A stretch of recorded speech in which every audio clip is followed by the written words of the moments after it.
नमस्कार साथियों, कैसे हैं आप सभी लोग। स्वागत है आपका एक बार फिर से इस YouTube चैनल पर जिसका नाम है द प्रैक्टिस अकेडमी। स्वास्थ्य कैसा है आप लोगों का? एकदम ठीक। बैठिए बैठिए। बहुत बहुत धन्यवाद आप लोगों का। तो दर्शन की इस सीरीज़ में आपका स्वागत है। और आज हम फिर से एक बार दर्शन से ही जुड़े टॉपिक पर बात करेंगे। हमारे पास आज जो टॉपिक है वो भी भारतीय परंपरा जो है, हमारी हिंदू परंपरा है, सनातनी परंपरा जो है, उससे काफ़ी मिलता जुलता है। और आपने देखा ही होगा, हमारे प्रधानमंत्री श्री नरेंद्र मोदी जब भी किसी देश की यात्रा करते हैं या फिर किसी देश में जब जाते हैं, तो जब कुछ उन्हें गिफ्ट करना होता है, कुछ उन्हें देना होता है, तो वो भारतीय संविधान की पुस्तक नहीं देते हैं, वो गीता की पुस्तक देते हैं। क्यों ऐसा करते हैं? इसकी एक खास वजह है। गीता में इस टॉपिक का काफ़ी अच्छे से मूल्यांकन किया गया है। श्री कृष्ण अर्जुन से कहते हैं कि जो है अर्जुन, हमारा और तुम्हारा कई बार इस पृथ्वी पर जन्म हो चुका है, बस तुम्हें ये पता नहीं है कि तुम पिछली जिंदगी में क्या थे, उसके पहले क्या थे, उसके पहले क्या थे और आगे क्या होगे, तुम्हें नहीं पता है। लेकिन मुझे पता है कि मेरा जन्म कितनी बार हुआ है और किस किस अवस्था में मैं क्या क्या रहा हूँ। आपने भारतीय परंपरा में ये भी सुना है कि जो विष्णु के 10 अवतार हुए हैं, आपने अच्छे से सुना होगा। सबसे पहला कहते हैं कि मत्स्य अवतार है, मछली का जो भी है। ऐसा मानते हैं कि विष्णु के 10 अवतार हुए हैं, है ना। और खैर हम उन पे चर्चा नहीं करेंगे। लेकिन क्या सच में पुनर्जन्म होता है या फिर एक ये मिथ की धारणा है? पुनर्जन्म सच में होता है या फिर एक मिथ की धारणा है? मिथ की धारणा का मतलब ये होता है, मिथक का मतलब है कि ना ये चीज़ सत्य है और ना ही असत्य है। कहने का मतलब ये है कि कुछ ऐसे प्रमाण भी मिलते हैं जिससे आप इसको खारिज नहीं कर सकते, और बहुत सारी चीज़ें ऐसी भी मिलती हैं कि आप आसानी से इसको खारिज कर सकते हैं। जैसे रामायण, हमें नहीं पता कि भगवान राम कभी हुए थे या रावण हुआ था, हमें नहीं पता, इसलिए कहते हैं मिथ की धारणा है, मिथक है। हमें नहीं पता कि महाभारत हुआ था, महाभारत का युद्ध कभी हुआ भी था, लेकिन ऐसी धारणाएं बन चुकी हैं कि हमें मानना पड़ता है। लेकिन जो भी है, हम जानेंगे कि किन किन दर्शनों में भारत के जो 9 दर्शन हुए हैं उनमें, और आज तक की जो रिपोर्ट्स हैं हमारे पास वो क्या कहती हैं, और जितने भी सारे शोध हुए हैं, इस पर परीक्षण हुए हैं जहाँ जहाँ, वैसे तो बहुत सारे हुए हैं, लेकिन मैं उनमें से कुछ गिने चुने आपके सामने पेश करूँगा, और जितना आपके हिस्से में आए आप ले लीजिएगा, बाकी छोड़ दीजिएगा। खैर, तो इसी के साथ शुरू करते हैं। और आइए, तो क्या है रिबर्थ? क्या ये एक मिथ की धारणा है या फिर सच में रिबर्थ होता है? पहले हम जान लेते हैं कि भारतीय दर्शन में, जो हमारे भारतीय दर्शन हैं, उनमें किन किन दर्शनों ने कहा है कि हाँ रिबर्थ होता है, और किन किन दर्शनों ने कहा है कि रिबर्थ नहीं होता है। इस बात को सुनकर आपका चेहरा खिलना चाहिए क्या कि सिर्फ अकेला एक व्यक्ति ऐसा हो सकता है जो इसको नहीं मानता होगा, यावत् जीवेत सुखम जीवेत ऋणम कृत्वा घृतम पिबेत भस्मीभूतस्य देहस्य पुनरागमन कुता। यानी कि यावत् जीवेत सुखम जीवेत, जब तक जियो सुख से जियो। ऋणम कृत्वा घृतम पिबेत, उधार लेकर घी पियो। भस्मीभूतस्य देहस्य, एक बार शरीर के भस्म हो जाने के बाद पुनरागमन न कुता, इस शरीर का कुछ भी बचता नहीं है, हमेशा के लिए नष्ट हो जाता है। तो ये डायलॉग किसके हैं? आप लोग अच्छे से समझते हैं ये डायलॉग किसके हैं। तो भारत के 9 दर्शन, उनमें से जो 8 दर्शन हैं, 6 आस्तिक दर्शन प्लस 2 नास्तिक दर्शन। कौन कौन से? मैं सीधे सीधे लिखता हूं। 6 आस्तिक दर्शन,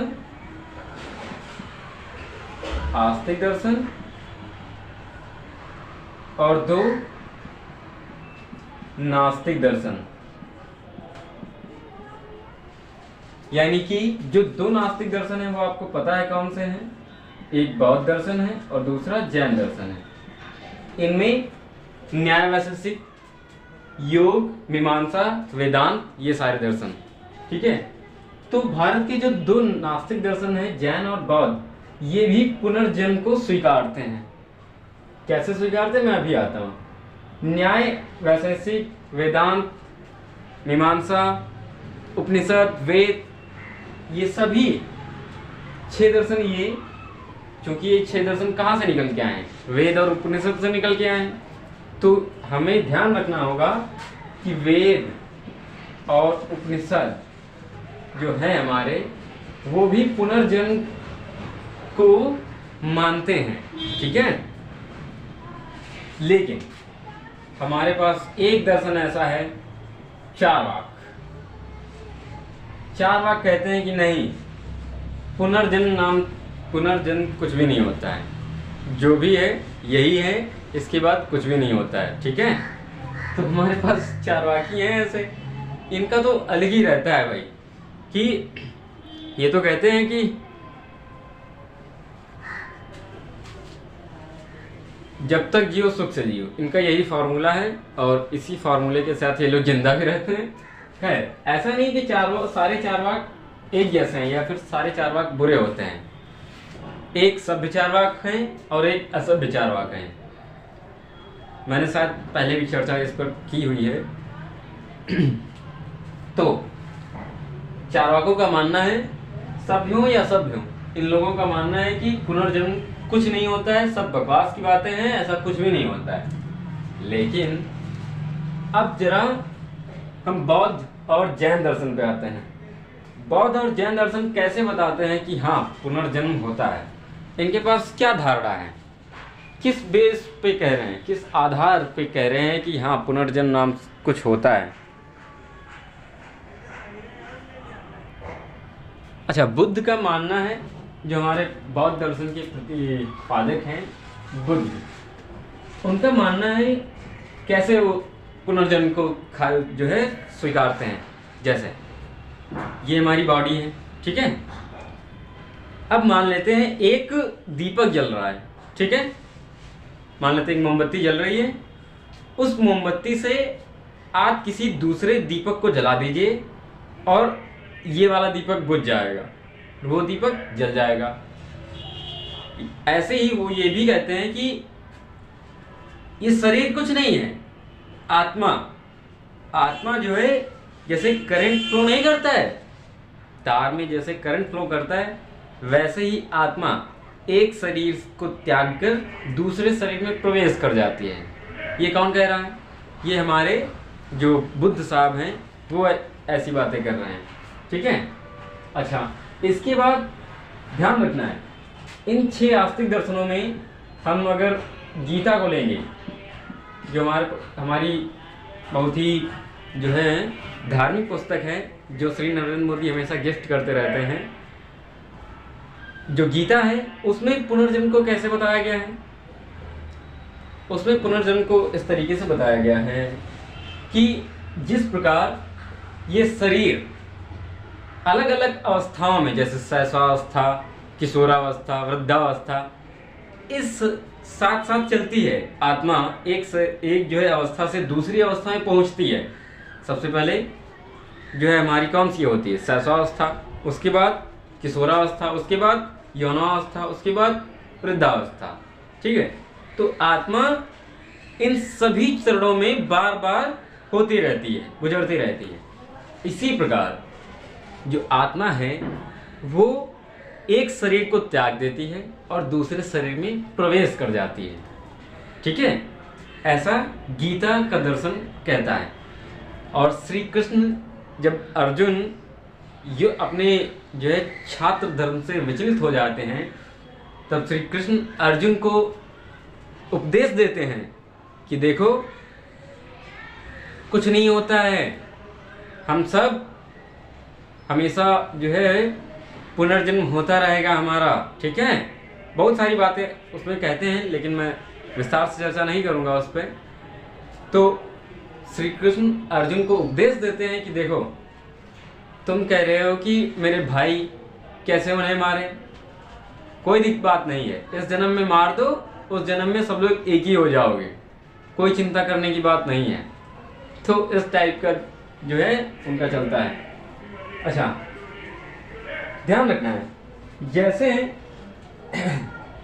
हमारे पास हमने बौद्ध दर्शन में बात कही, जैन दर्शन में भी पुनर्जन्म को स्वीकारते हैं। जैन व्यक्ति भगवान को नहीं मानते हैं, याद रखना, जैन दर्शन भगवान को खारिज करता है, ईश्वर की धारणा को खारिज करता है। लेकिन जो जैन दर्शन के अनुयायी होते हैं, जैसे सबसे पहले कौन हुए, ऋषभदेव, उस नंबर जो हमारे सबसे लास्ट के हैं वो हैं स्वामी महावीर स्वामी हैं। तो उनमें जो व्यक्ति निर्वाण को प्राप्त कर लेता है, जो व्यक्ति मोक्ष को प्राप्त कर लेता है, वही ईश्वर कहलाने लगता है, जैसे भगवान महावीर। ठीक है, एक बात ये भी आप लोगों को ध्यान रखनी है कि ईश्वर और भगवान और ब्रह्म ये तीनों सत्ताएं अलग अलग हैं। तो भगवान की धारणा को खारिज करते हैं, लेकिन उनके जो अनुयायी हैं, जो मोक्ष को प्राप्त कर चुके हैं, वही क्या हो गए हैं, भगवान हो गए हैं। ठीक है, जैन दर्शन भी पुनर्जन्म की अवधारणा को स्वीकारते हैं। अच्छा, 6 आस्तिक दर्शनों में हमारे पास जैसे जो दर्शन हैं, उनमें अगर मैं ठीक से आपको बताऊं कौन कौन दर्शन क्या स्वीकारता है, तो देखिए, जो न्याय और वैशेषिक है हमारे पास, न्याय दर्शन और वैशेषिक दर्शन, ये दोनों दर्शन हमारे पास स्वीकारते ये हैं कि जब बच्चा पैदा होता है तो ये लोग उस तरीके से साबित करते हैं कि जब बच्चा पैदा हुआ, मान लीजिए अगर वो बच्चा रो रहा है तो यानी कि उसका पुनर्जन्म हुआ है। अगर बच्चा हंसते हंसते हुआ है तो उसका पहली बार जन्म हुआ है। और ठीक है, तो हम पता कैसे करेंगे, बच्चे के रोने से। ठीक है, बच्चे के रोने से पता चलेगा कि उसका पुनर्जन्म हुआ है या फिर नहीं हुआ है। अच्छा, जो हमारे पास सांख्य और वैशेषिक दर्शन है, सांख्य और वैशेषिक दर्शन है, सांख्य और वैशेषिक दर्शन भी पुनर्जन्म को स्वीकारते हुए कहते हैं कि जब हमारा शरीर हम मरते हैं, जब हमें मृत्यु होती है, तब जो हमारा सूक्ष्म शरीर होता है, अच्छा जो जड़ शरीर है वो तो मिल जाता है, लेकिन जो हमारा सूक्ष्म शरीर है वो किसी दूसरे शरीर में, वो लोग जीव बोलते हैं उसको। सूक्ष्म शरीर का मतलब है उनके यहाँ जीव। तो जो जीव है वो एक शरीर से दूसरे शरीर में प्रवेश करता है। तो सूक्ष्म शरीर किस में प्रवेश कर रहा है, सूक्ष्म शरीर दूसरे शरीर में प्रवेश करता है, शरीर में प्रवेश करता है। ठीक है, ध्यान रखना है। न्याय वैशेषिक कहते हैं कि बच्चे के रोने से पता चलेगा सांख्य और वैशेषिक कहते हैं कि सूक्ष्म शरीर, जब बॉडी मर जाती है तब जो सूक्ष्म शरीर बचता है वो किसी दूसरे शरीर में प्रवेश कर जाता है। जो हमारे पास वेदांत और मीमांसा बचे हुए हैं। वेदांत और मीमांसा भी पुनर्जन्म को स्वीकारते हैं। वो कहते हैं कि आत्मा अजर और अमर है, जैसा कि गीता में बताया गया है। नैनम छिन्दन्ति शस्त्राणि नैनम दहक पावका न चैनम क्लेदयन्ति न मारुत शाश्वता। कहते हैं कि आत्मा को न जला सकते हैं, न आत्मा को आप किसी तलवार से काट सकते हैं। आत्मा को न जलाया जा सकता है, आत्मा को न डुबोया जा सकता है, आत्मा को न मारा जा सकता है, कुछ भी नहीं किया जा सकता है, क्योंकि आत्मा अजर और अमर है। इसलिए एक शरीर दूसरे शरीर में प्रवेश करता रहता है। ठीक है। अच्छा, नंबर जो हमारे वेदांत और उपनिषद हैं ये भी हमारे पुनर्जन्म को स्वीकारते हैं। ठीक है। किसको स्वीकार रहे हैं? ये पुनर्जन्म को स्वीकार रहे हैं। दुनिया में सबसे ज्यादा कठिन सवाल जानते हैं क्या है? दुनिया में कुछ ही सवाल सबसे ज्यादा कठिन हैं। उनमें से पहला सवाल ये है, अगर जो लोग मान लेते हैं कि अगर कुछ लोग पुनर्जन्म को मानते हैं, ठीक है, लेकिन मैं 2-3 सवाल आपके सामने रखता हूं, आप किसी बाबा से पूछ कर देखिएगा, हो सकता है वो जवाब दे पाए। उन सवालों में हमारे पास सबसे पहला सवाल ये है। कौन सा सवाल है? सवाल पे हम बाद में आते हैं। आपके आसपास बहुत सारे बाबा लोग होंगे जो ज्ञान देते रहते होंगे आप लोगों को। तो वो कहते होंगे कि देखो, आत्मा होती है, अजर और अमर है, ठीक है, ईश्वर भी होता है, ठीक है, पुनर्जन्म होता है, ठीक है, लेकिन उनसे जरा ये पूछना आप कि बाबा मुझे बस एक सवाल का जवाब दो। आप कहते हैं कि इस जन्म के कर्म, जैसा कि मैंने बताया था, कर्म सिद्धांत को मैंने जब बताया था आप लोगों को, सपोज दैट कि अगर इस जन्म के कर्म हम अगले जन्म में भुगतेंगे या फिर जैसा हम करेंगे वैसा हम भरेंगे, तो जरा मुझे आप लोग एक बात बताइए कि एक जन्म के कर्मों का फल दूसरे जन्म में मिलता है, ठीक है, लेकिन पहली बार जन्म क्यों हुआ था? पहली बार जन्म क्यों हुआ था? इसका तो जवाब देना पड़ेगा ना आपको, कि आप बच के निकल जाएंगे। ऐसा तो नहीं होगा ना। आपको जवाब देना पड़ेगा कि भाई पहली बार आखिर जन्म क्यों हुआ था, ये तो कहना ही पड़ेगा। और अगर ईश्वर एग्जिस्ट करता है तो वो इतना क्रूर कैसे हो सकता है, इतना निर्दयी कैसे हो सकता है, इतना अन्यायी कैसे हो सकता है? बहुत लोग मुझे कहते हैं कि मैं बहुत नास्तिक प्रकृति का व्यक्ति हूं। नहीं, उन लोगों को थोड़ी सी समझने की जरूरत है मेरे बारे में। क्या समझने की जरूरत है? कि I am not against devil of my God. I don't believe that God made this world. मुझे ईश्वर से नफरत नहीं है, या फिर मैं ईश्वर के खिलाफ नहीं हूं, या मैं ईश्वर का दुश्मन नहीं हूं, लेकिन मैं उसके इस जगत के बनाए हुए ढांचे पर, स्ट्रक्चर पर विश्वास नहीं करता हूं। ईश्वर अगर नैतिक है तो जरा ये बताए, क्या वो नैतिकता के लिए ईश्वर है? ये थोड़ा गोल होगा।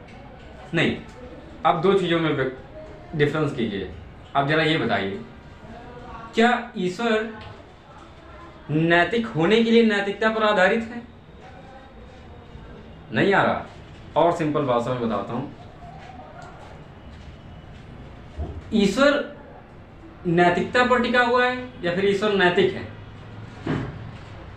देखिए, अगर ईश्वर नैतिकता पर टिका हुआ है, अगर हमेशा ईश्वर नैतिक है, तो भाई नैतिकता, मोरालिटी उससे बड़ी चीज हो गई है। तो मैं ईश्वर को नहीं मानूंगा, मोरालिटी को मानूंगा। यही तो कहना चाह रहे हैं। तो अगर ईश्वर को ईश्वर होने के लिए मोरालिटी का सहारा लेना पड़ता है, नैतिकता का सहारा लेना पड़ता है, तो मैं ईश्वर की अवधारणा को खारिज करता हूँ। तो मैं ईश्वर को नहीं मानूंगा, मैं मोरालिटी को मानूंगा। सिंपल सी बात है। लेकिन अगर ईश्वर नैतिक नहीं है तो फिर ईश्वर क्यों है? अगर ईश्वर नैतिक नहीं है तो ईश्वर क्यों है? क्योंकि ईश्वर का पहला काम है कि उसके बनाए हुए साम्राज्य में एक भी इंसान के साथ अन्याय नहीं होना चाहिए, भेदभाव नहीं होना चाहिए। भाई एक बात बताइए जरा, भगवान ने यदि सारी दुनिया को बनाया है, भगवान ने यदि सारी स्पीशीज को बनाया है, तो उससे बात करने के लिए मुझे किसी तीसरे एजेंट की जरूरत क्यों पड़नी चाहिए भाई? अगर मुझे पूजा करनी है तो पंडित जी को बुलाना क्यों अनिवार्य होना चाहिए? पंडित जी संस्कृत भाषा बोल लेते हैं, मंत्र पढ़ लेते हैं, भले ही चाहे जैसी बकवास कर रहे हो, एजेंट है ना वही हमारी बात करवाएंगे ईश्वर से। ऐसा क्या जानते हैं भाई? वो भी तो इंसान ही है। और ईश्वर को संस्कृत भाषा ही क्यों समझ में आती है? उसको हमारी बनाई हुई भाषा हिंदी क्यों नहीं समझ में आती है? हर एक ट्राइबल के सोसाइटी के जो व्यक्ति हैं, उनकी बनाई हुई भाषा, उनकी बात उसको क्यों नहीं समझ में आती है? जो व्यक्ति विकलांग है, जो व्यक्ति देख नहीं सकता, जो व्यक्ति बोल नहीं सकता, ऐसे बहुत सारे केसेस हैं। तो ईश्वर अन्याय क्यों करता है सबके साथ? जरा हमें बताएं आप कि ईश्वर अन्याय क्यों करता है? अगर ईश्वर अन्याय करता है तो ईश्वर नैतिक नहीं है। अगर नैतिक नहीं है तो मैं ईश्वर को मानूंगा नहीं। तो भगवान को संस्कृत नहीं समझ में आनी चाहिए, सारी भाषाएं समझ में आनी चाहिए। ठीक है? तो इस टाइप के गधेपन से हमें बचना है, बेसिक बात यह है। और मुझे पता है कि बहुत लोग मुझे गालियां देंगे, आलोचनाएं होंगी। खैर, जो इतनी ज़्यादा बदनाम है, लोकप्रिय भी वही ज़्यादा होता है। तो मैं एकदम तैयार हूँ खतरे झेलने के लिए। और आप लोग अपने हिस्से का सुनिए, समझिए और विचार कीजिए। चलिए इसी के साथ आगे बढ़ते हैं।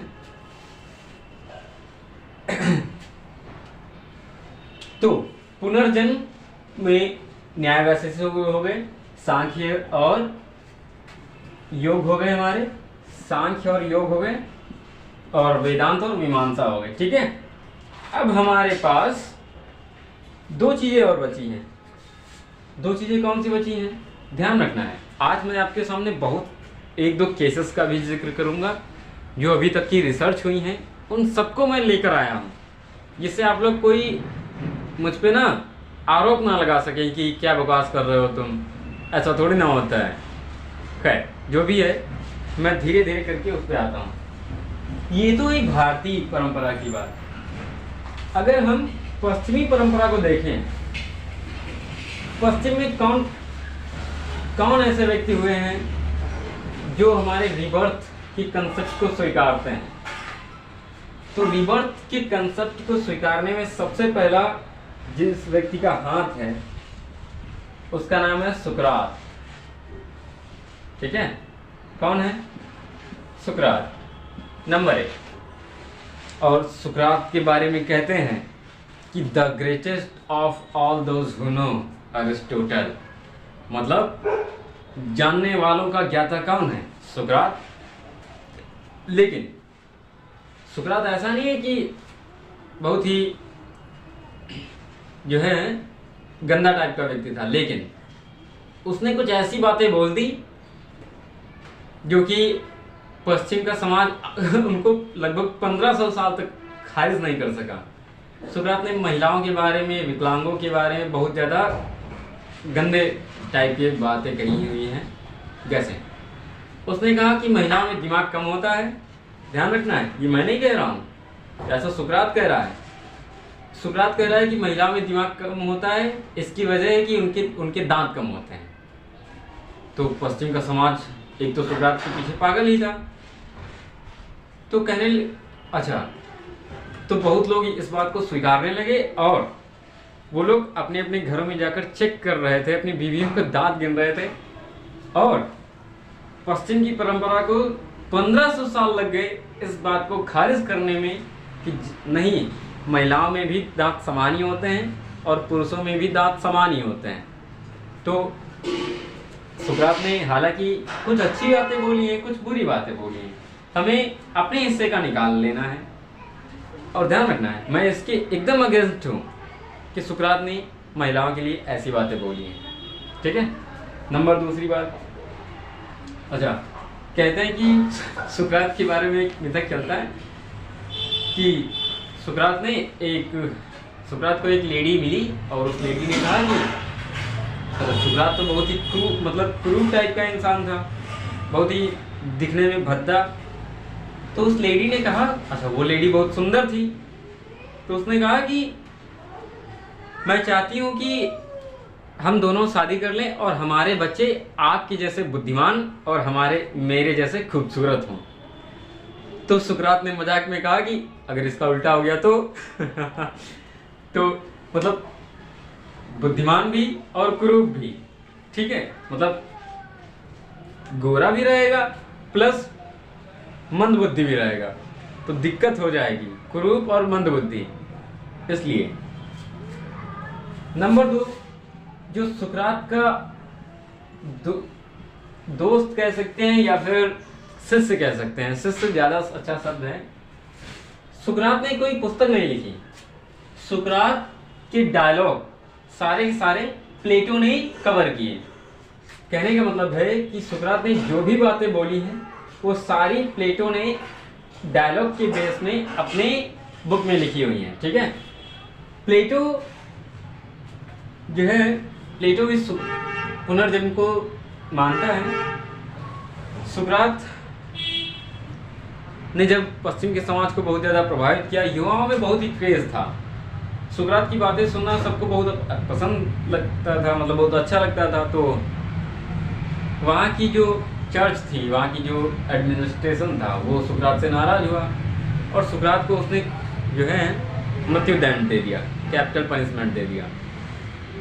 तो सुकरात ने कहा कि ठीक है, हालांकि जो है अपील भी की उसने, लेकिन अंत में सुकरात को मृत्युदंड मिला। अच्छा, प्लेटो से था, उसने सारी अरेंजमेंट कर ली थी अपने गुरु को बचाने के लिए। उसने कहा कि गुरुजी आप हाँ कीजिए, मैंने बॉर्डर पर सेटिंग कर ली है, निकल सकते हैं आराम से। तो सुकरात ने मुस्कुराते हुए कहा, देखो अगर मैं यहाँ से भाग गया तो मेरे विचार मर जाएंगे, ठीक है, मैं तो बच जाऊंगा, लेकिन अगर मैं यहाँ से नहीं गया तो मेरे विचार जिंदा रहेंगे, मेरा शरीर मर जाएगा और मेरे शरीर से ज़्यादा इम्पोर्टेंट मेरे विचार हैं। महत्वपूर्ण क्या है? विचार हैं। इसलिए पश्चिम की दुनिया में, भारत की दुनिया में, सारे विश्व में आज तक सुकरात जिंदा है। इसलिए कहते हैं, सुकरात ने आखिरकार जहर का प्याला पिया और एक शायर ने बड़ी अच्छी तरीके से उन पे कहा कि उस प्याले में जहर था ही नहीं, वरना सुकरात मर गया होता। क्या गजब लिखते हैं। खैर, तो प्लेटो भी जो है पुनर्जन्म के सिद्धांत को मानते हैं।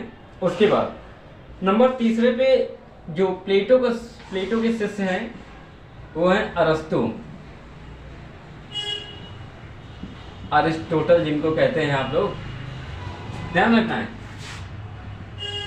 प्लेटो को हम अफलातून भी कहते हैं, ठीक है, अफलातून भी कहते हैं। और प्लेटो का शिष्य कौन हुआ? अरस्तु। सुकरात का शिष्य प्लेटो, प्लेटो का शिष्य अरस्तु। अरस्तु भी जो है पुनर्जन्म के सिद्धांत को मानता है। अरस्तु ने 4000 पुस्तकें लिखी हैं। समझ रहे हैं आप लोग? 1-2 की बात नहीं कर रहा हूं मैं, 4000 पुस्तकें। हालांकि उनमें से जो पुस्तकें लिखी हैं उसने कोई 4 पेज की हैं, कोई 5 पेज की हैं, कोई बड़ी हैं। ध्यान रखना है, 4000 पुस्तकें नॉर्मल चीज नहीं है, ठीक। नंबर अगर हम चौथे पे रखें अगर, तो चौथे पे वैसे तो बहुत सारे लोग हैं, लेकिन ब्रूनो नाम से एक दार्शनिक हुआ। ब्रूनो के बारे में अगर आप लोग थोड़ा सा जानने चाहें तो मैं बताने को तैयार हूँ। ब्रूनो रोम साम्राज्य में एक व्यक्ति था, दार्शनिक था और साइंटिस्ट भी था।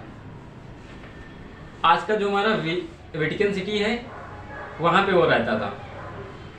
तो ब्रूनो कहता था, अच्छा चर्च क्या मानती थी कि जो पृथ्वी है ना वो ब्रह्मांड के केंद्र में है और बाकी सारे ग्रह चक्कर लगा रहे हैं। लेकिन जब कोपरनिकस गैलीलियो आए तो उन्होंने खारिज कर दिया। मैंने बताया था हीलियोसेंट्रिक और हीलियोसेंट्रिक धारणा, जियोसेंट्रिक धारणा क्या होती है। तो उसके पहले हमारे जो ब्रूनो सर थे, ब्रूनो मानता था कि ये जगत ईश्वर की रचना है और हम जो है अपने आप से एक पत्ता भी नहीं ला सकते। ईश्वर जैसा चाहेगा, ईश्वर की मर्जी चलेगी, बाकी हम स्वतंत्र हैं, हम निर्णय ले सकते हैं, लेकिन मर के हमें जाना एक ही जगह है, कुछ नर्क नहीं, कुछ स्वर्ग नहीं। अच्छा, चर्च इस बात से बहुत ज़्यादा नाराज रहता है कि बाइबल का ओल्ड टेस्टामेंट जो है वो क्या मानता है, जैसा कि मैंने बताया कि पृथ्वी केंद्र में है। लेकिन अच्छा, ब्रूनो अपनी बात पर अटल रहा। चर्च ब्रूनो से बहुत हुआ नाराज और उसने क्या किया कि ब्रूनो को 10 साल की जेल सुना दी उसने। तो ब्रूनो ने कहा कि ठीक है, कोई बात नहीं, 10 साल जेल में बंद रहा। लेकिन जब जेल से बाहर निकल के ब्रूनो आया तब चर्च के पादरियों ने या फिर बहुत सारे समाज के लोगों ने उससे पूछा कि क्या हाल है ब्रूनो, अब एकदम ठीक हो, अब तो तुम्हारी धारणा नहीं है जो पहले बकते थे। तो ब्रूनो ने मुस्कुराते हुए कहा कि देखिए, मैं अभी उसी विचार पे जिंदा हूँ और मुझे जरा सा भी फर्क नहीं पड़ता है। मैं अपने द्वारा किए गए सारे शोधों पर एकदम तथ्यात्मक रूप से अटल हूँ। तो इस बात से चर्च नाराज हो गया और उस व्यक्ति को, यानी कि ब्रूनो को, उसने जिंदा सड़क पर जला दिया, जिंदा जला दिया गया बेचारा वो। और आज 500 साल बाद 2021 में वेटिकन सिटी की चर्च कहती है कि हमने ब्रूनो को माफ कर दिया। आप समझ रहे हैं ये कितना बड़ा गधापन है। मतलब मूर्ख होने की एक हद होती है, उन सारी हदों को पार कर गए थे वो लोग, इतने बड़े गधे थे कि जो व्यक्ति तथ्यों के साथ अपनी बातें रख रहा है उसकी बात नहीं मान रहे हैं और उसको जला दिया गया है। और अब 500 साल बाद अपनी गलती स्वीकार रहे हैं और कह रहे हैं कि हमने ब्रूनो को माफ किया। अजीब गधापन है यार, सोचना चाहिए। बेचारा एक व्यक्ति जो समाज के लिए कुछ अच्छा कर सकता था, उसको उन्होंने खारिज कर दिया। लेकिन कैसे बताया जाए हमें उन चीज़ों को।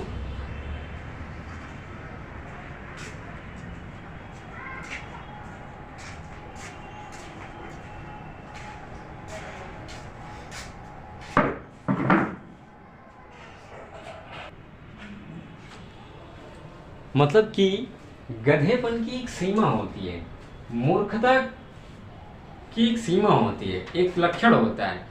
उन सारे लक्षणों को उस चर्च ने क्रॉस कर दिया था। आज वो लोग कह रहे हैं कि हमने ब्रूनो को माफ़ कर दिया। मेरी नज़र में ब्रूनो का बहुत ज़्यादा सम्मान है और मैं उसका बहुत ज़्यादा प्रशंसक भी हूँ। जब भी मुझे जो है डीमोटिवेशन होता है तब मैं ब्रूनो को याद करता हूँ और वो बहुत ही शानदार भूमिका निभाता है।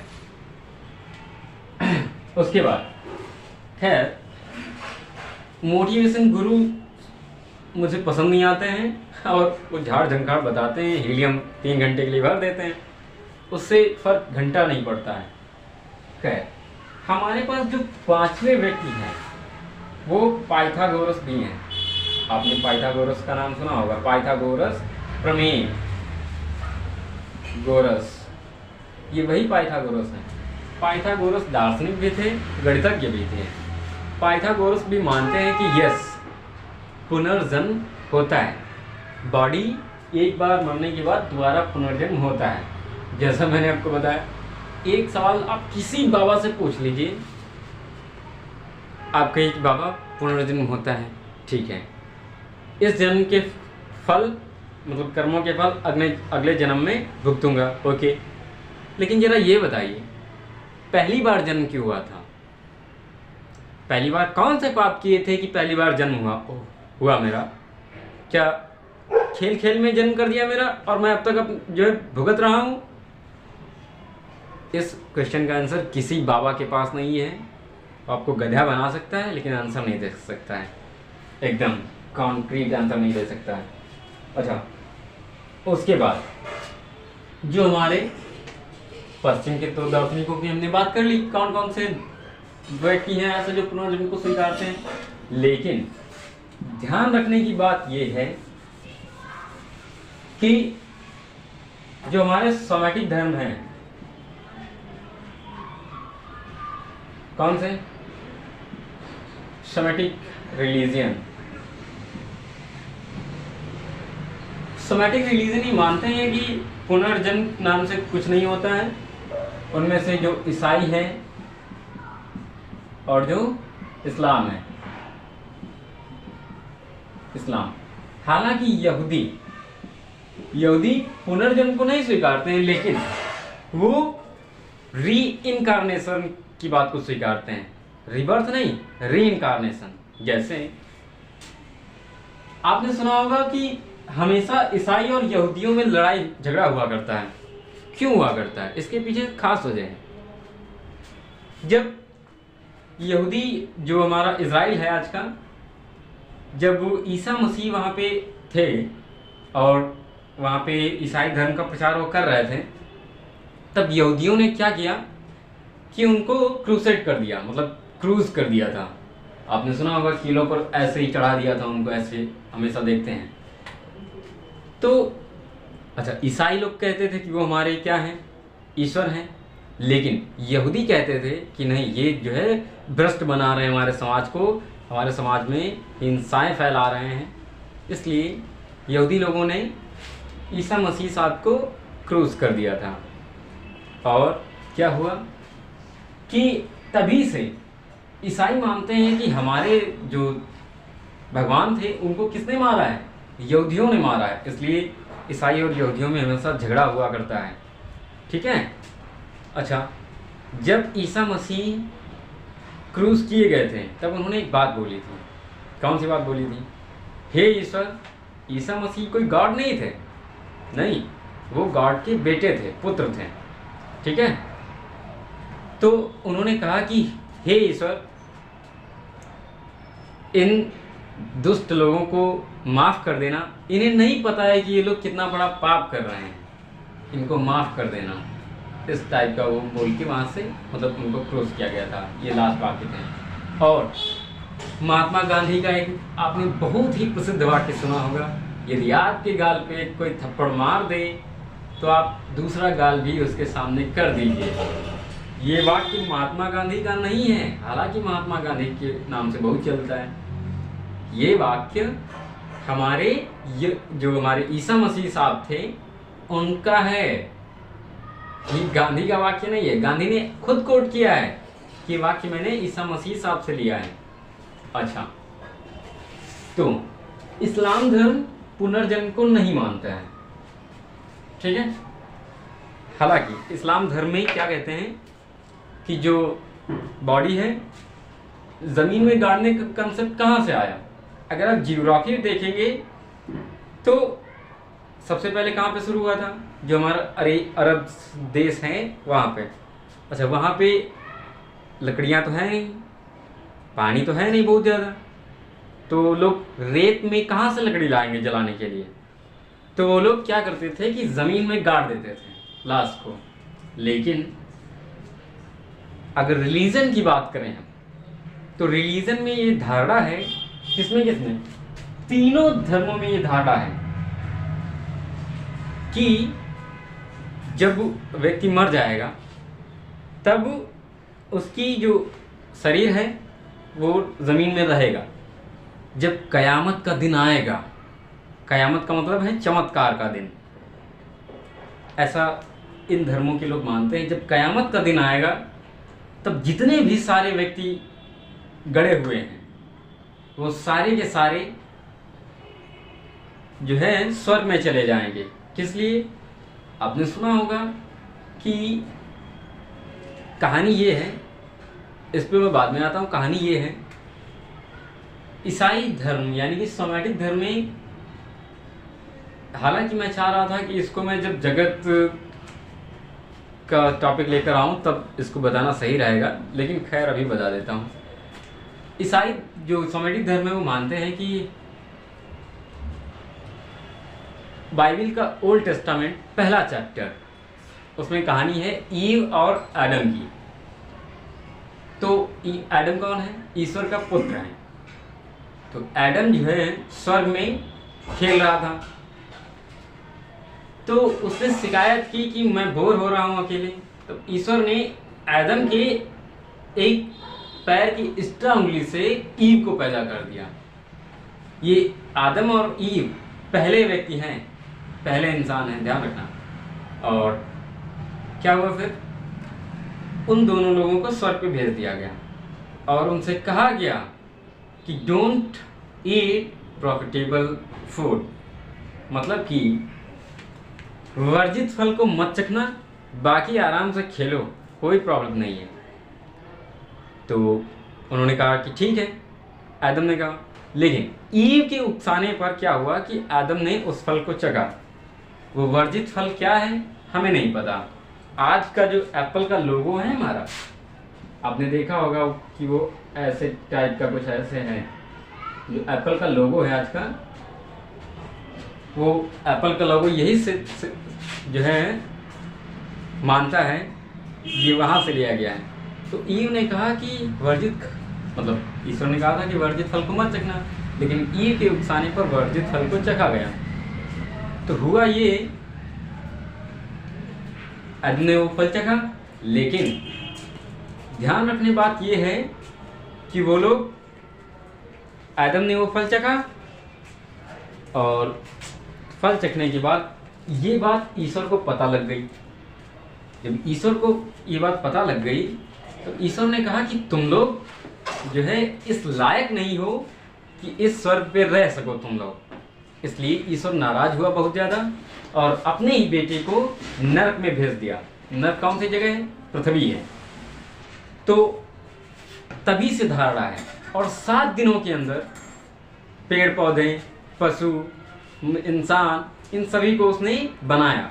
ये धारणा है। इसीलिए उसमें धारणा है कि हम लोग पृथ्वी पर नरक भोग रहे हैं। ठीक है, जिस दिन क़यामत का दिन आएगा उस दिन हम सभी स्वर्ग में चले जाएंगे। इसीलिए ये कंसेप्ट है कि वो लोग ज़मीन में उनको गाड़ते हैं। किसको? लाश को। अच्छा, इसके बाद हम आते हैं सबसे पहले, अब हम केसेस पे तो बाद में आएंगे, लेकिन पुनर्जन्म का क्रिटिसिज्म कैसे कैसे हुआ उस पर बात कर लेते हैं कि क्या ये पुनर्जन्म सही बात है। आपके आसपास बहुत सारे लोग कहते होंगे कि हाँ, वहाँ एक बच्चा ऐसा रहता है जो ऐसी सी बातें करता है और कहता है कि मेरे दादाजी पहले ये थे, मैं वहाँ रहता था, मेरा घर वहाँ था, इस टाइप की बातें बोलता होगा। लेकिन जो क्रिटिसिज्म है पुनर्जन्म का, वो क्या साबित करता है? हमें केवल अच्छे पक्ष को नहीं देखना है, हमें दोनों पे बात करनी है। ठीक है, तो क्रिटिसिज्म के तौर पर एक तो ये वंश परंपरा को खारिज करता है। जो हमारी वंश परंपरा है, हम लोग क्या हैं, हमारी क्या हैसियत है? हम लोग to given birth young ones, मतलब कि हम लोग एक छोटी सी जिंदगी के लिए हैं, 70 साल 80 साल, उसके बाद हम लोग मरेंगे और जो हमारा वंश है वो किसी दूसरे को जन्म देगा। जैसे हमने किसी को जन्म दिया, ऐसे ही वो भी किसी को जन्म देगा, वो भी किसी को जन्म देगा। तो इस टाइप से हमारी परंपरा, वंश परंपरा बनी रहेगी। ठीक है। नंबर 3, तो वंश परंपरा को खारिज करता है पुनर्जन्म। अगर आप कहते हैं कि हमेशा पुनर्जन्म ही होता है, मरने के बाद पुनर्जन्म होता है, तो भाई जो हमारी वंश परंपरा है, जिस पर हम चलते हैं, हम जैसा मानते हैं, वो खारिज हो जाती है, एकदम से खारिज हो जाती है। नंबर 2 बात, नंबर दूसरी बात ये है कि ये अनसाइंटिफिक है। ठीक है, क्या है? अनसाइंटिफिक है। अनसाइंटिफिक क्यों है भैया? साइंस क्या मानती है? जो है साइंस मानती है कारण कार्य नियम, लेकिन ये कारण कार्य नियम को खारिज करता है। अनसाइंटिफिक मेथड तो है ही। उसके बाद फिर जो है माँ के गर्भ में रहने की आवश्यकता ही नहीं है, अनसाइंटिफिक मेथड रहने ही नहीं चाहिए। नंबर तीसरी बात जो है, पहला तो वंश परंपरा, दूसरा अनसाइंटिफिक मेथड है, तीसरा किसी व्यक्ति के कर्मों का फल, किसी के कर्मों का फल किसी दूसरे को भोगना पड़ेगा। भोगना पड़ेगा। मान लीजिए अगर आप पुनर्जन्म में विश्वास करते हैं तो पिछले जन्मों के जो कर्म हैं आपका पुनर्जन्म हुआ, और वही आप कर्मों का फल कहाँ भोग रहे हैं? पिछले जन्म में आप दूसरे व्यक्ति थे, उन जन्मों के कर्म आप इस जन्म में भुगत रहे हैं। तो पुनर्जन्म सीधे सीधे 3 तरीके से खारिज होता है। वंश परंपरा को खारिज करता है, दूसरी बात है कि अनसाइंटिफिक मेथड है, और तीसरी बात है किसी के कर्मों का फल किसी दूसरे को भुगतना पड़ेगा। ये बात ध्यान रखना पड़ेगा हमें, ठीक है। तो जो हमारी सोमैटिक परंपरा है, सोमैटिक धर्म है, वो मानते हैं कि ये बिल्कुल ही अच्छी बात नहीं है, और क्रिटिसिज्म में वंश परंपरा को खारिज करता है। दूसरी चीज़ अनसाइंटिफिक मेथड है, और तीसरी बात जो आपको पता ही है कि वो किसी दूसरे व्यक्ति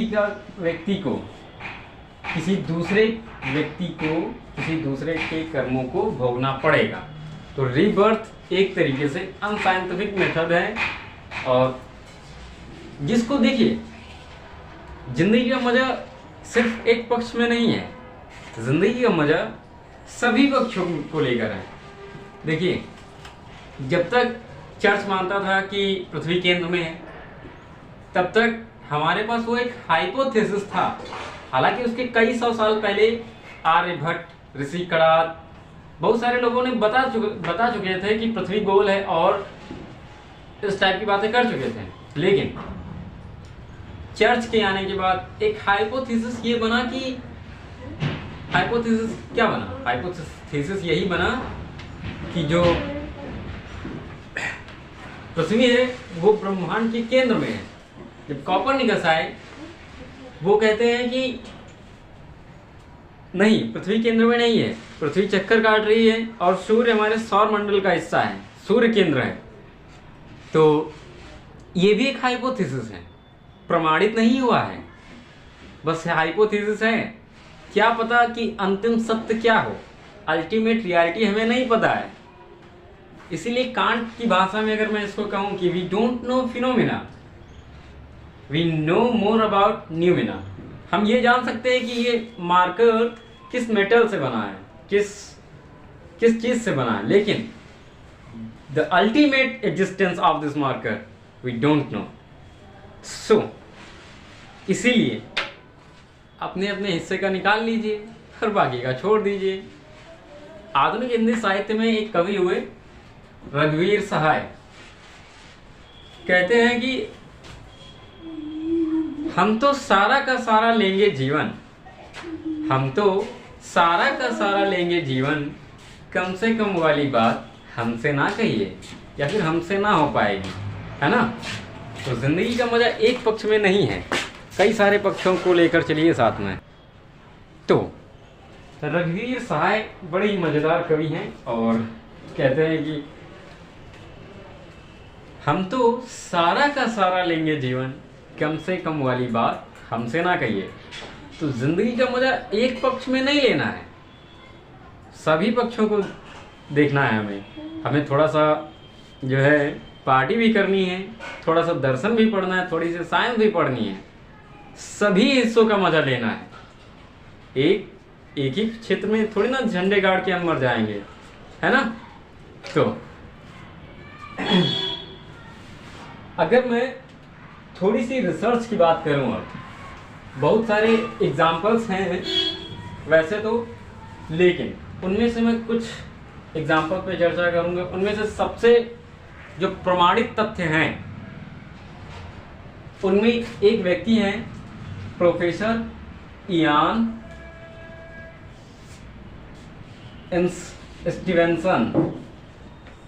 स्टीवेंसन, ठीक है। प्रोफेसर इयान स्टीवेंसन अमेरिका के रहने वाले हैं और इन्होंने एक पुस्तक लिखी है 20 केस, कौन सी 20 केस ऑफ सजेस्टिव रीइंकारनेशन, ठीक है। उसके बाद जब अच्छा, उन्होंने तो ये पुस्तक इस वजह से लिखी थी, इन्होंने उस पुस्तक में बहुत सारे केसों की चर्चा की थी, लेकिन इन्हें क्या पता था कि पुस्तक इतनी ज़्यादा हिट हो जाएगी, पुस्तक हो गई फेमस, तो इन्होंने दूसरी पुस्तक एक और लिखी।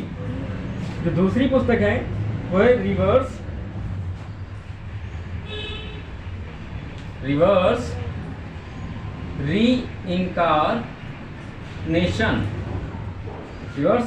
रीइंकारनेशन इन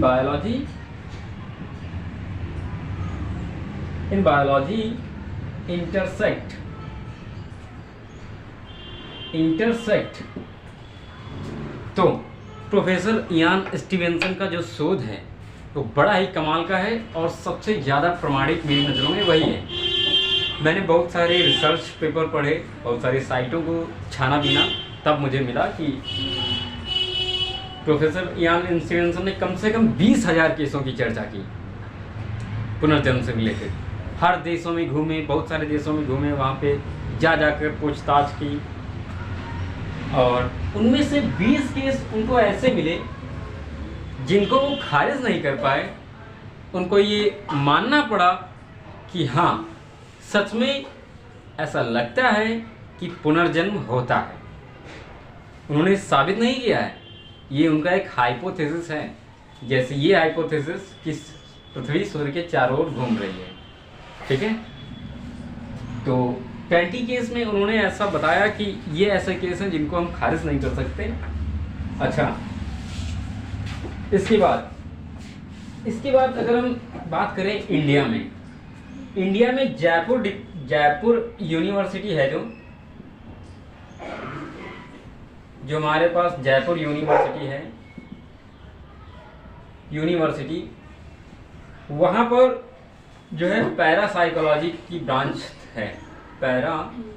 और आप लोगों को पता ही है कि रीइंकारनेशन जैसे टॉपिक्स कहाँ पर फाइंड किए जाते हैं, पैरासाइकोलॉजी में। तो पैरासाइकोलॉजी है डिपार्टमेंट, वहाँ पर एक व्यक्ति हैं प्रोफेसर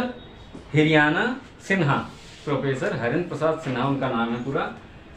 वो इस रिसर्च का हिस्सा रहे और उनकी किताब है वो मैंने पढ़ी हुई है, तो उसी से मैं जिक्र कर रहा हूँ। और उन्होंने बहुत सारी रिपोर्ट्स भी पब्लिश की, बहुत सारे न्यूज़पेपर भी उनकी रिसर्च छपकर आई।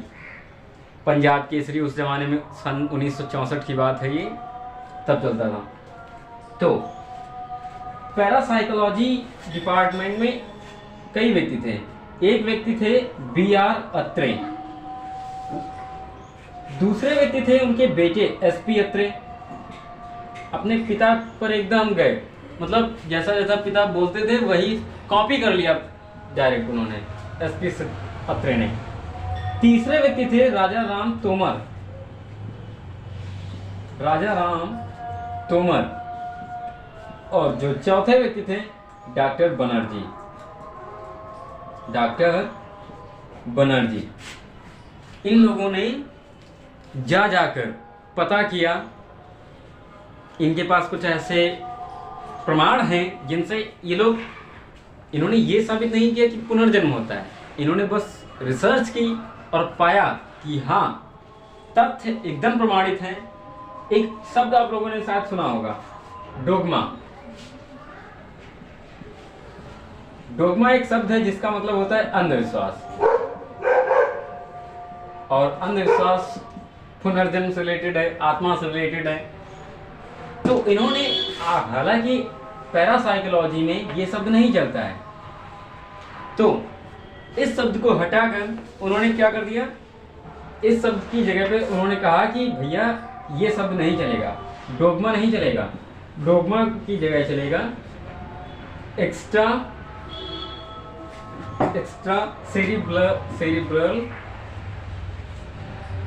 Cerebral memory. ये उन्होंने एक शब्द नया सा उन्होंने गढ़ा और ये बताया। खैर, अब मैं आपके सामने कुछ केस का जिक्र करने जा रहा हूं और आप लोग ध्यान से सुनिए।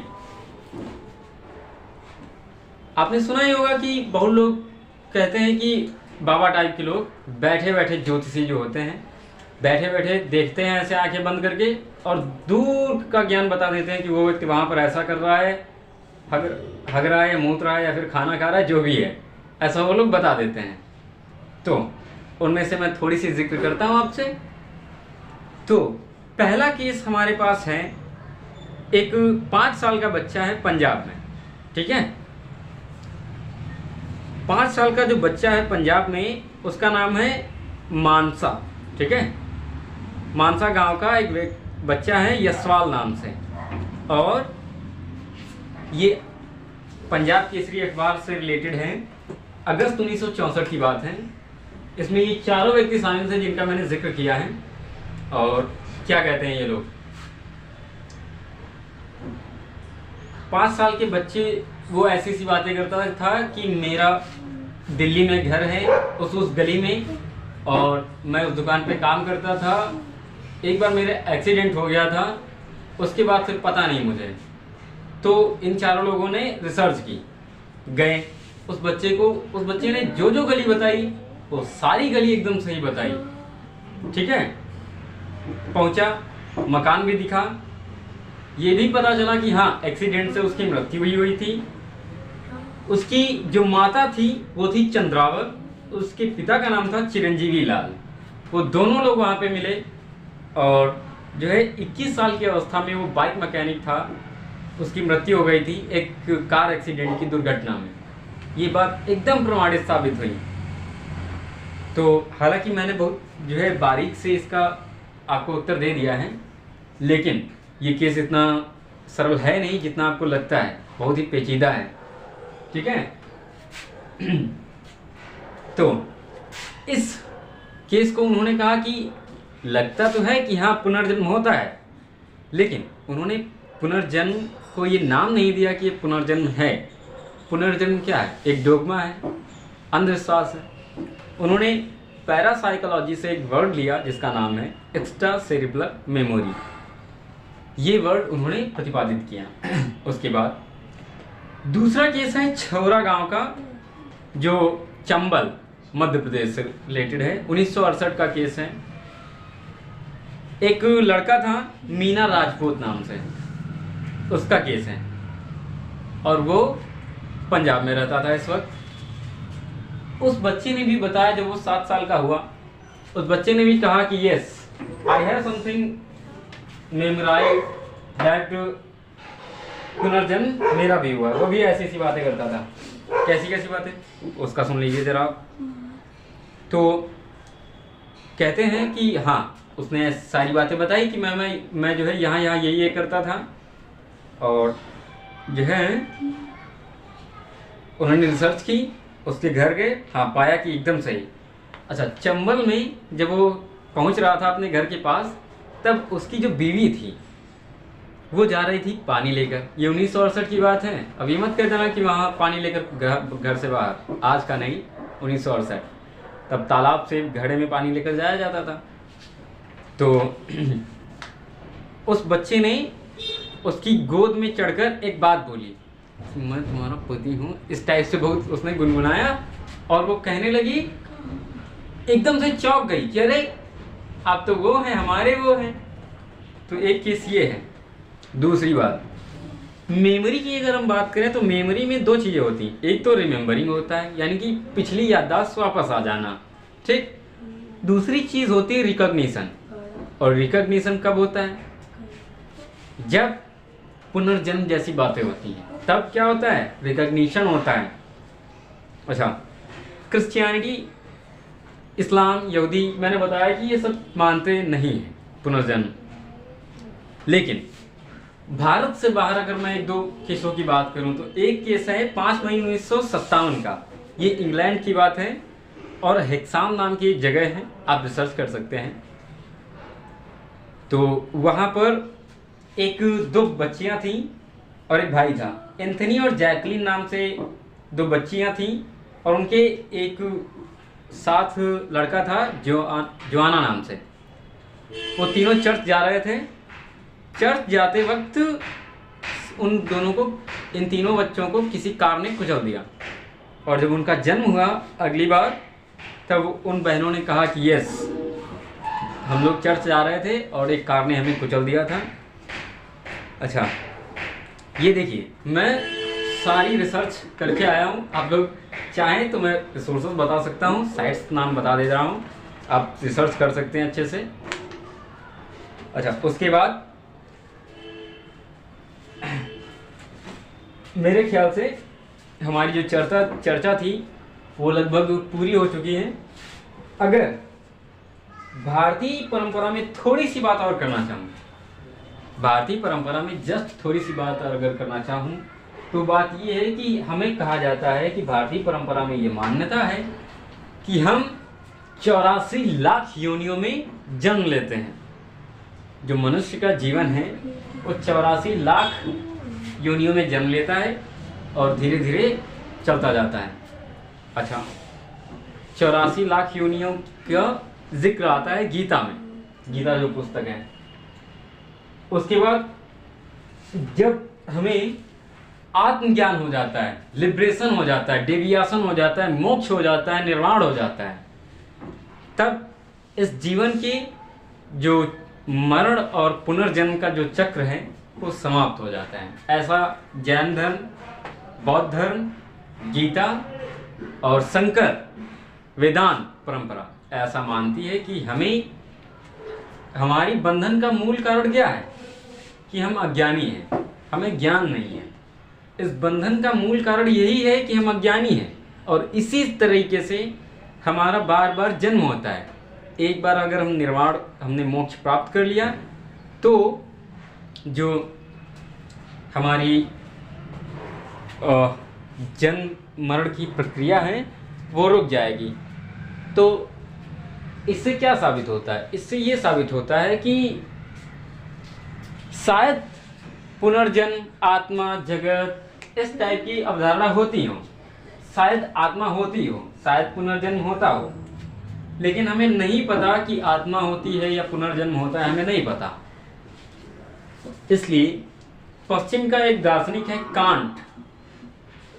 कांट इतना बड़ा दार्शनिक है कि विकांट, उसको एक ही व्यक्ति समझ सकता है, कांट। तो वो कहता है कि हम नहीं जानते, बेसिक बात ये है कि हमें नहीं पता और जितनी सारी धारणाएं हैं वो हाइपोथेसिस हैं, रियलिटी नहीं है। ठीक है। उसके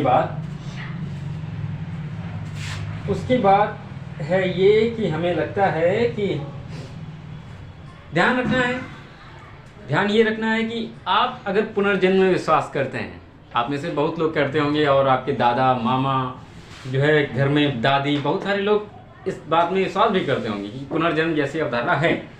लेकिन आप किसी बंदर को ये विश्वास दिला नहीं सकते कि बेटा इस जन्म में मुझे एक किला दे दो, अगले जन्म में तुम्हें 10 केले मिलेंगे या फिर 1 दर्जन केले मिलेंगे। ये आप विश्वास नहीं दिला सकते। ये गधापन, इस टाइप की मूर्खता केवल हम ही ने गढ़ रखी है, क्योंकि हम जिज्ञासु हैं, हमारे सामने सोचने समझने की, तर्क करने की क्षमता है। हम ही लोग जो है बकवास टाइप की बना रखे हैं धारणाएं कि अगले जन्म में ऐसा होगा, अगले जन्म में वैसा होगा। मेरा एक दोस्त था और एक दिन क्या हुआ कि वो बाबा से मिलने गया बहुत उत्साह से गया और उसने जब वो आया तो बहुत मुंह बनाए हुए था। मैंने उससे पूछा क्या हुआ, तो उसने बताया कि यार पिछले जन्म में मैं गधा था। तो मैंने कहा तो निराश होने की क्या बात है, इस जन्म में तो इंसान हो। तो उसने मुंह बनाते हुए कहा नहीं यार, अगले जन्म में भी गधा हूँ, मतलब एक जन्म होगा इसके बाद उसमें भी गधा हूँ।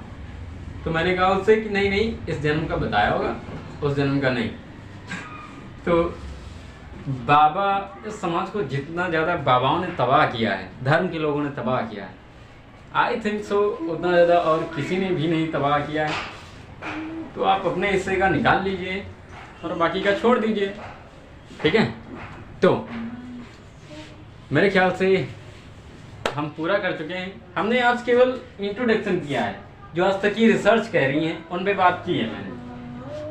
गीता में पुनर्जन्म की अवधारणा क्या है, जैन धर्म में पुनर्जन्म की अवधारणा क्या है, बौद्ध धर्म में पुनर्जन्म की अवधारणा क्या है। ये अपने आप में बहुत बड़े बड़े टॉपिक हैं, उन्होंने विस्तार से चर्चा की हुई है और उन सभी को मैं बारीक में आपको इंट्रोडक्शन मैंने दे दिया है। खैर, इसी के साथ मेरे ख्याल से अब समाप्त करना चाहिए और बहुत बहुत धन्यवाद आप लोगों का, आप लोग इतनी देर चर्चा में शामिल हुए। तो इसी के साथ समाप्त करते हैं। नमस्कार, मिलते हैं जल्द ही एक नए एपिसोड के साथ, तब तक के लिए धन्यवाद।